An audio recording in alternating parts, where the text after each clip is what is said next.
The moment I realized I didn't have a place in my own family came down to a single empty line on a seating chart. I arrived at the high school auditorium 40 minutes early, the way I always do, because being late to important moments never felt right to me. The late spring sun was warm but gentle, and a soft breeze tugged at the ribbon on the bouquet I carried, white lilies and blue hydrangeas, Ethan's school colors. I had stood in the florist's shop for nearly 20 minutes choosing them, wanting something dignified but cheerful, something that said I am proud of you without needing too many words. My low heels clicked softly against the concrete as I walked toward the entrance, surrounded by clusters of families dressed in pressed shirts and pastel dresses, everyone smiling, everyone holding cameras and gift bags and the kind of easy excitement that comes from belonging. Inside, the air carried that familiar mix of polished floors and anticipation. Folding chairs stretched across the gymnasium in neat rows, each seat marked with a printed name. I paused near the entrance to smooth my jacket and check the small envelope in my purse one more time. A graduation card with a check tucked inside. Enough to help with textbooks, maybe groceries, maybe just a little breathing room. I wanted to hand it to Ethan myself, look him in the eye, tell him how proud his grandfather would have been. The seating volunteer smiled kindly and gestured toward the reserved section.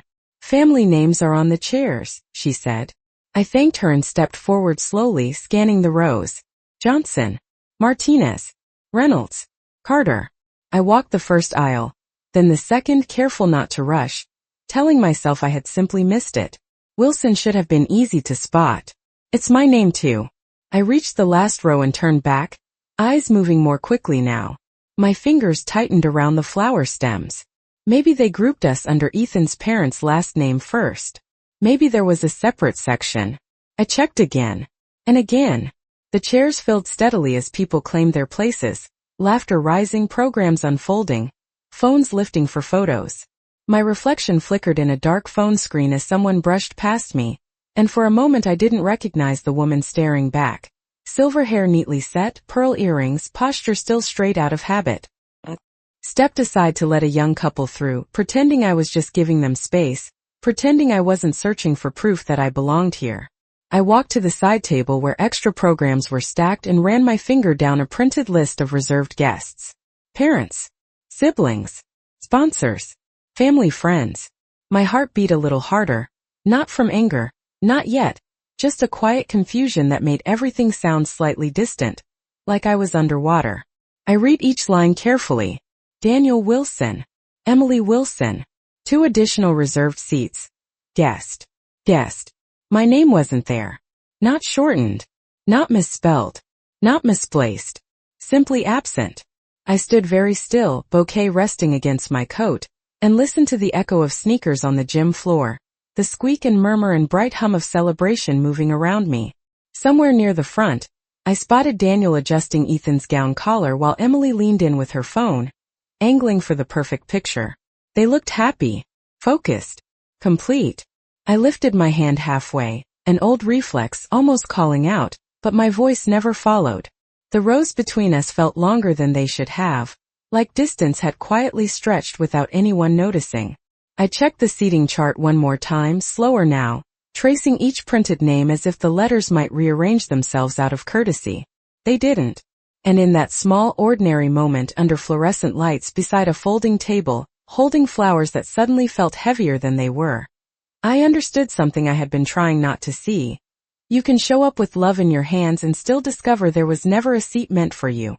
I stepped away from the table slowly, careful not to disturb the neat stacks of programs, as if even the slightest sound might expose the quiet ache settling in my chest. The bouquet rested in the bend of my elbow now, petals brushing against my sleeve each time I moved, their soft fragrance suddenly too sweet for the moment. Families continued to stream past me in gentle waves, greeting one another with warm smiles and easy laughter, the kind of natural belonging that never needs to be announced. A grandfather in a navy blazer knelt to straighten his granddaughter's cap while her mother wiped at the corner of her eye. 2 brothers argued playfully about who would record the ceremony and who would take photographs. Everywhere I looked, people were fitting together without effort, like pieces of a puzzle that had always known their place. I shifted toward the back of the gymnasium and found a stretch of wall near the retractable bleachers, telling myself I preferred standing, telling myself I liked having a wider view. The polished floor reflected the overhead lights in long pale streaks, and the steady hum of conversation echoed up into the steel rafters. I checked my watch out of habit, though I was not waiting for anything specific. I had simply run out of small tasks to occupy my hands. My phone remained silent in my purse. No missed calls. No messages explaining a misunderstanding. I opened the camera and zoomed in toward the front rows. Daniel leaned toward Ethan, saying something that made my grandson grin. Emily adjusted the tassel on his cap, smoothing it with careful fingers, then stepped back to admire him with a proud smile. I held the phone steady for a moment, capturing the image, even though I was not in it, even though I would not be in any of the photographs taken today. It felt important to witness him crossing this threshold, important to honor the years that had carried him here. A memory surfaced quietly, uninvited but gentle. Ethan at 7 years old, sitting at my kitchen table with a glass of milk and a stack of spelling words, swinging his legs because they did not yet reach the floor. Ethan at 10, calling me after school because he forgot his science project at home and needed reassurance more than solutions. Ethan last winter, taller than me now, hugging me carefully as if I were made of glass. Time had moved forward the way it always does, steady and impartial, yet somehow the distance between us had widened in ways I could not measure. The principal's voice crackled over the loudspeaker, welcoming everyone, thanking parents and families for their support. The word families lingered in the air longer than the others, warm and inclusive, and I felt it pass through me like sunlight through thin curtains. I tightened my grip on the bouquet and allowed myself a small, practiced smile. Applause rose in rolling waves as students began lining up near the stage curtains. I stepped a little farther back so I would not block anyone's view. The metal bleachers behind me were cool through my jacket when I leaned against them, a quiet anchor in the middle of all that movement. I realized then that absence can be gentle. It does not always arrive with raised voices or dramatic gestures. Sometimes it is simply a missing name, an unclaimed chair, a space that closes without announcement. I drew a slow breath and watched the line of graduates begin to move, one by one, toward the stage lights, telling myself that pride can exist even in the margins, that love does not require a front row seat to be real. The first student crossed the stage to a burst of applause, and the ceremony settled into its steady rhythm of names, footsteps, handshakes, and camera flashes. I watched each moment carefully, as if attention itself were a form of participation. The overhead lights glowed against the polished floor, and the large screen near the ceiling projected smiling faces one after another, each family cheering at the familiar sound of their last name. I held the bouquet close and listened for Ethan, repeating his name quietly in my mind so I would not miss it. Around me, people leaned into one another, whispering predictions about the future, college plans, summer moves, proud recollections of science fairs and late-night study sessions. I stood alone but not entirely empty, anchored by years of memories that no seating chart could erase. My phone felt heavier than usual when I took it out again. I scrolled through old photos stored carefully like pressed flowers between pages of time. Ethan in a Little League uniform 2 sizes too big, grinning with a gap where his front tooth used to be. Ethan asleep on my couch after Thanksgiving dinner, one hand still clutching a dinner roll. Ethan at 13, serious and determined, asking me to quiz him before his algebra exam because he said I explained things more patiently than anyone else. I realized I had measured my life in these small, ordinary moments, the quiet privileges of being needed. A wave of applause pulled me back to the present. Another row of graduates moved forward, gowns swaying gently with each step. I searched the line until I found him. Taller than I remembered even from last month, shoulders straighter, movements steadier. He carried himself with a calm confidence that made my throat tighten with pride. Daniel stood near the aisle now, ready with his phone. Emily angled herself for a better view, her smile bright and practiced. I lifted my own phone but kept it lower, framing the scene from where I stood, accepting the distance without naming it. When Ethan's name finally echoed through the speakers, clear and bright, the sound seemed to travel straight through me. I clapped, firm and steady, though my hands were the only ones I could hear from where I stood. He walked across the stage with an easy stride, shook hands, accepted his diploma, and turned toward the audience. For a brief second, his eyes scanned the crowd. They moved across the front rows, then farther back, searching. I felt my breath pause, suspended between hope and restraint. Our eyes met. Recognition flickered softly, followed by something gentler, something uncertain. He gave a small nod, almost imperceptible but meant. I returned it with a quiet smile, the kind that carries reassurance instead of questions. The moment passed quickly, swallowed by the next announcement, the next family celebration, the next bright smile on the giant screen. Yet it lingered inside me, warm and fragile. I lowered my phone and let the applause wash forward again. Pride does not always need witnesses. Love does not always demand acknowledgement. Sometimes it stands at the edge of the room, steady and enduring, content to see the ones it cherishes step into their light. I rested my hand over the envelope in my purse, feeling the crisp edge beneath my fingertips, a small promise waiting for the right moment. The ceremony continued, name after name, milestone after milestone, and I remained where I was, present in the only way still offered to me. The applause gradually softened as the final names were called, replaced by the gentle scrape of chairs and the rising hum of conversation. Programs folded. Cameras lowered. Families gathered their belongings and turned toward one another with relieved smiles, the formal ceremony giving way to warm reunions and celebratory plans. I remained near the bleachers for a moment longer, allowing the first wave of movement to pass, smoothing the ribbon on the bouquet as if tidiness could steady my thoughts. The gymnasium felt smaller now, less ceremonial, more like the everyday space it had always been. Balloons drifted near the ceiling. Teachers exchanged handshakes near the stage. Someone laughed loudly by the exit doors, the sound bright and unrestrained. I stepped forward slowly, joining the current of people flowing toward the main aisle. My heels tapped lightly against the floor, measured and unhurried, each step guided by quiet intention rather than urgency. Near the front rows, clusters of families formed tight circles for photographs. Graduates held their diplomas carefully, parents adjusting collars and smoothing hair, everyone leaning inward as if closeness could be captured and kept. I spotted Daniel first, his arm lifted as he framed a picture on his phone. Emily stood beside him, one hand resting gently on Ethan's shoulder, her smile wide and polished. Ethan stood between them, cap slightly tilted, diploma held against his chest. They looked complete, like a portrait already framed. I slowed my pace, giving them space to finish, waiting for a natural pause that might invite me closer. None appeared. A family friend stepped in. Then another. Laughter rose again as someone suggested a different angle, a different background, one more photo for good measure. I adjusted my grip on the bouquet and glanced down at the petals, still fresh, still carefully chosen. The card in my purse pressed lightly against my side with each breath. A small reminder of the words I had written late the night before, choosing each sentence with care. I told myself there would be a moment. There is always a moment if you are patient. I took a step nearer, offering a gentle smile that asked for nothing more than acknowledgement. Daniel looked past me while reviewing a photo on his screen. Emily waved to someone behind me, her attention already moving forward. Ethan turned slightly, scanning the crowd again, his expression thoughtful but distracted. Conversations overlapped. Congratulations blended together. The space around me filled without including me.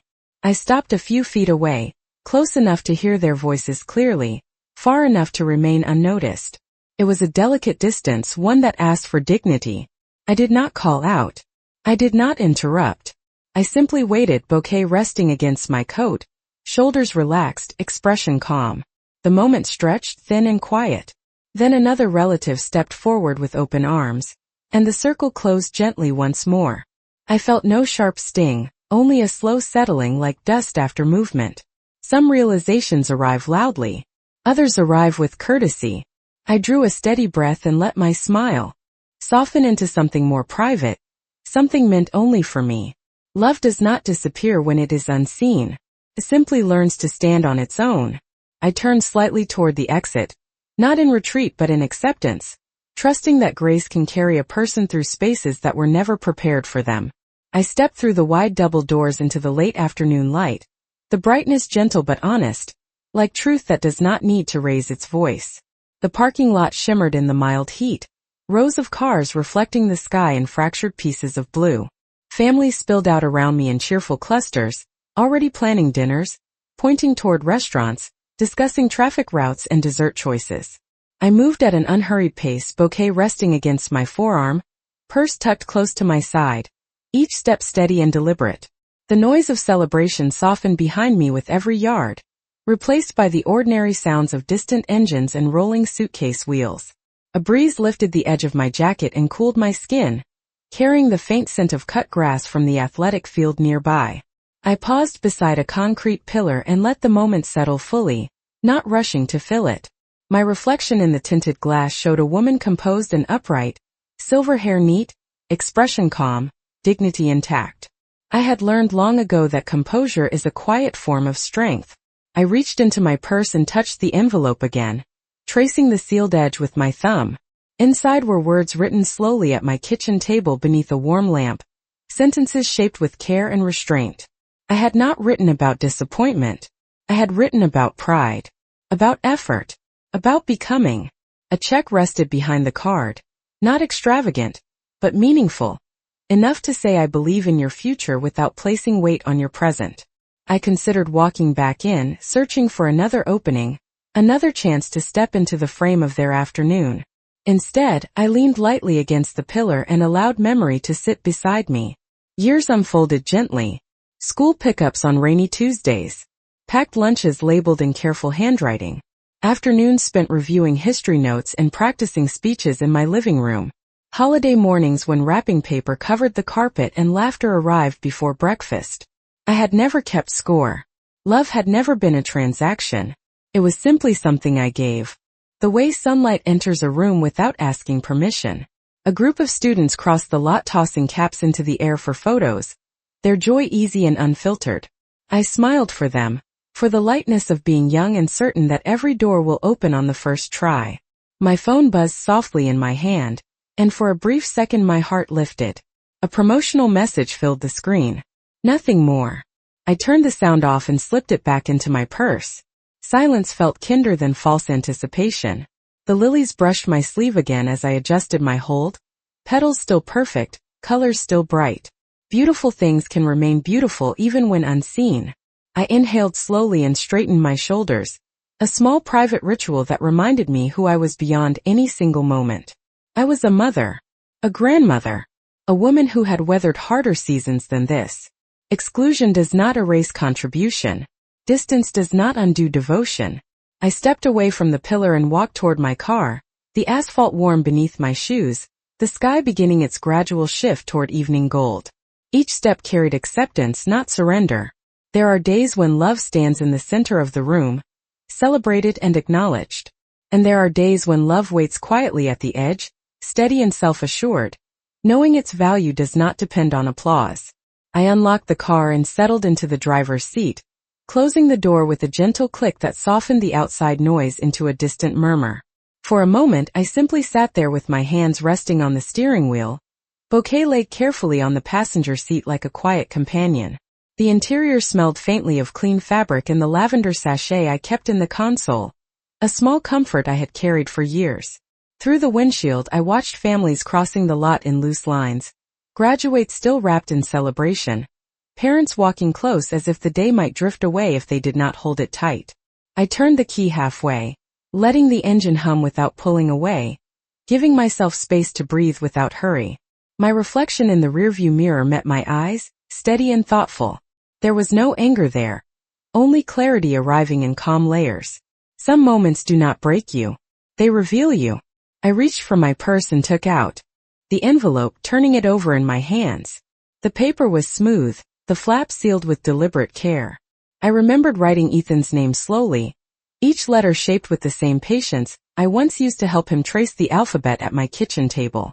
I had imagined handing it to him with a warm smile, maybe brushing a bit of lint from his gown, telling him how proud I was of the man he was becoming. The scene had lived gently in my mind for weeks.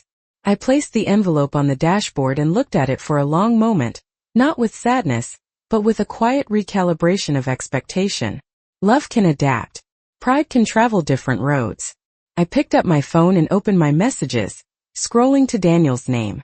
The last conversation sat there, polite and brief, plans discussed in efficient sentences. I typed a few words, paused, then erased them. This was not a moment for explanations written in haste. Dignity prefers patience. I opened my email instead and found the draft I had started days earlier. A thoughtful note meant for another time. I read it slowly, adjusting a phrase, softening a line, making sure every word carried respect without diminishing truth. I attached a scanned copy of the letter I had written for Ethan, along with a photo I had taken earlier from the back of the gymnasium, his figure small but unmistakable beneath the stage lights. Proof of presence. Proof of pride.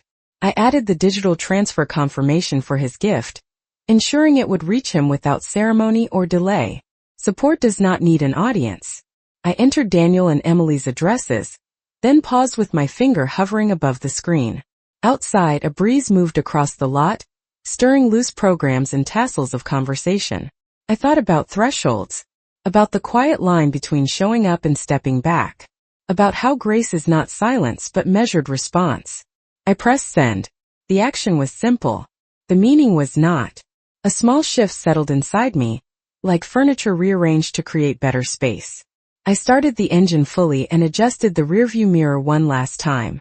The gymnasium stood solid in the distance, sunlight catching its windows in bright squares.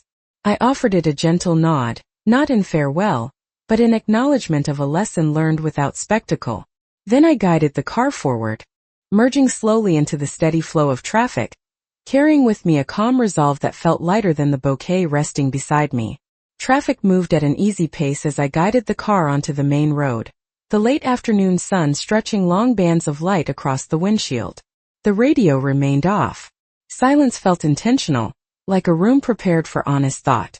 Storefronts passed in a familiar sequence, the pharmacy on the corner, the diner with the blue awning, the small park where parents pushed strollers along the walking path. Ordinary places. Ordinary life continuing without ceremony.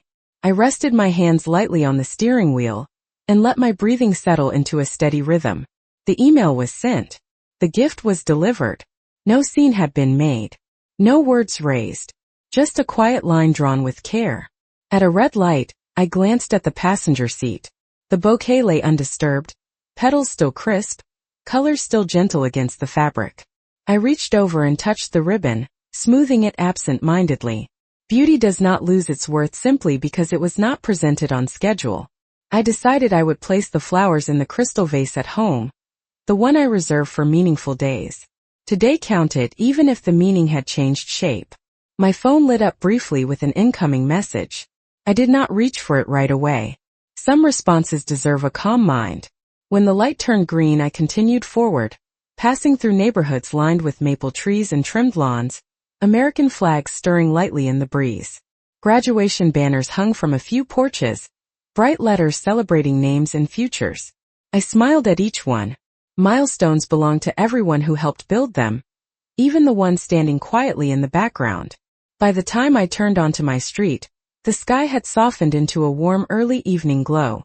I pulled into the driveway and turned off the engine, listening to the gentle ticking sound as the car cooled. Home greeted me with familiar stillness, the kind that welcomes reflection rather than distraction. Inside, I placed the bouquet in water and set it at the center of the dining table. The lilies opened toward the light from the window, effortless and unguarded. I removed my jacket, hung it neatly, and poured a glass of cold water with a slice of lemon, a small ritual that marked transitions in my day. Then I returned to my phone and opened the message. It was from Ethan. Short. Thoughtful. He thanked me for coming. He said he had looked for me in the crowd and was sorry they did not get time together afterward. He said he loved me. I read it twice, then once more, letting the words settle where they belonged. No explanations. No excuses. Just a bridge extended with sincerity. I typed back slowly, choosing clarity over complexity. I told him I was proud of him. I told him his future was bright. I told him my door was always open. I placed the phone down and felt something gentle realign inside me. Relationships shift. Roles evolve. Love remains, but it learns new boundaries. I walked to the window and watched the evening settle across the neighborhood, porch lights flickering on one by one. Peace does not always arrive with applause. Sometimes it arrives as acceptance, steady and unshakable, reminding you that your value was never determined by a seat, a photo, or a moment that passed too quickly. The house felt quieter than usual, not heavy, just gently still, like a page waiting to be written on. I moved through the evening at an unhurried pace, turning on a soft lamp in the living room and lowering the blinds halfway to let the sunset paint the walls in warm amber light.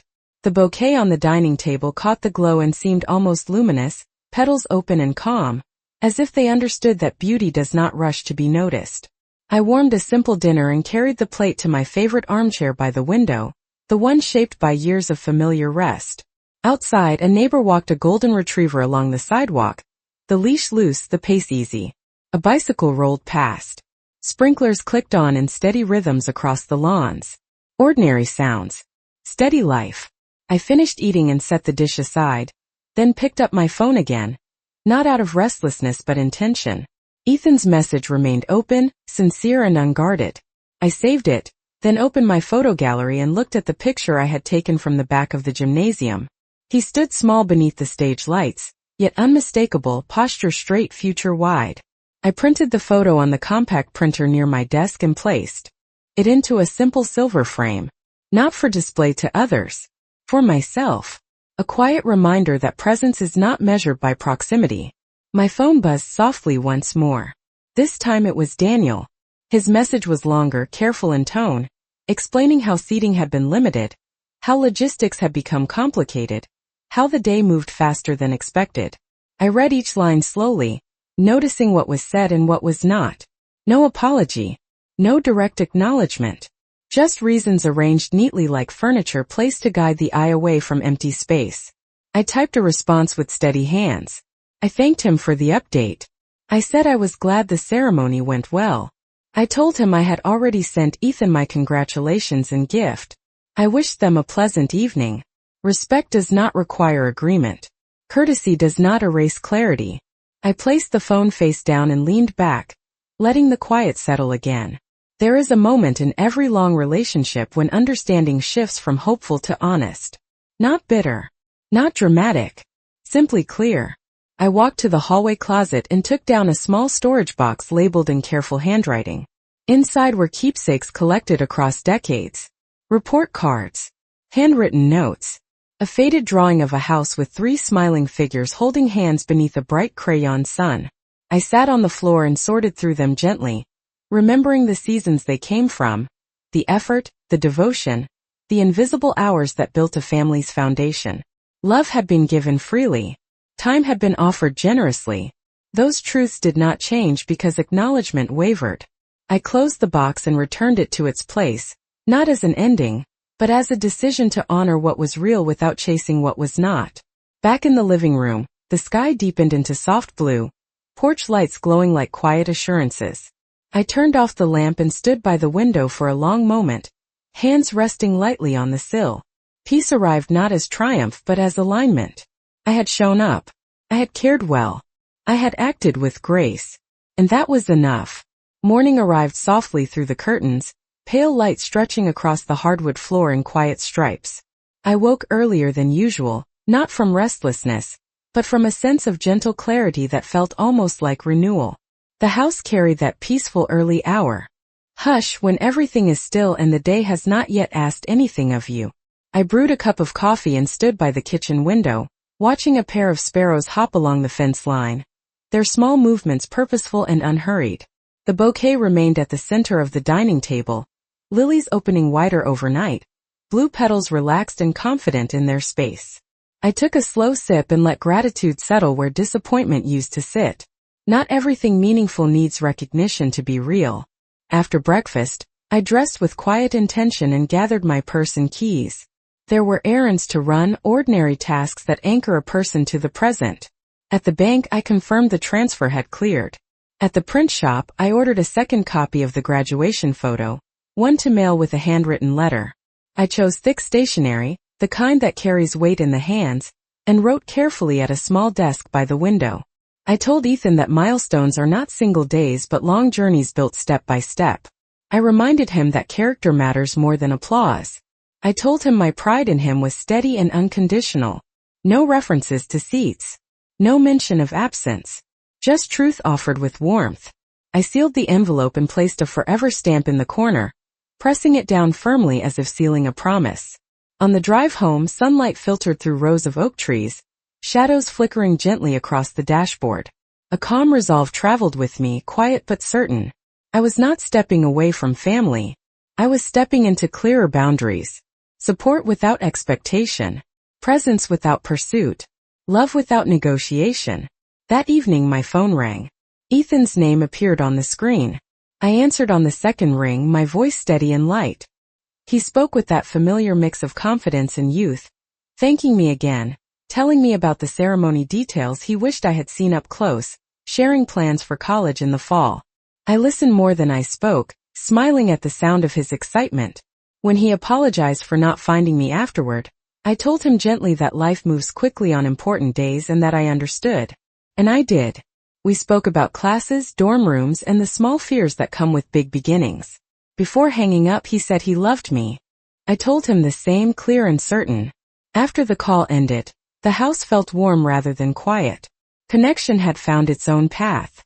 I placed the framed photo on the mantel beside older memories, a timeline of moments that shaped a family in ways both visible and unseen. Evening settled in layers of soft blue outside the windows, porch lights glowing steadily along the street. I turned off the overhead lights and let the room rest in calm shadows, comfortable and complete. Some lessons arrive gently, teaching you where to stand, how to give, and when to release the need to be invited. I had shown up with love. I continued with grace. And in that steady rhythm, I found something deeper than recognition. I found peace.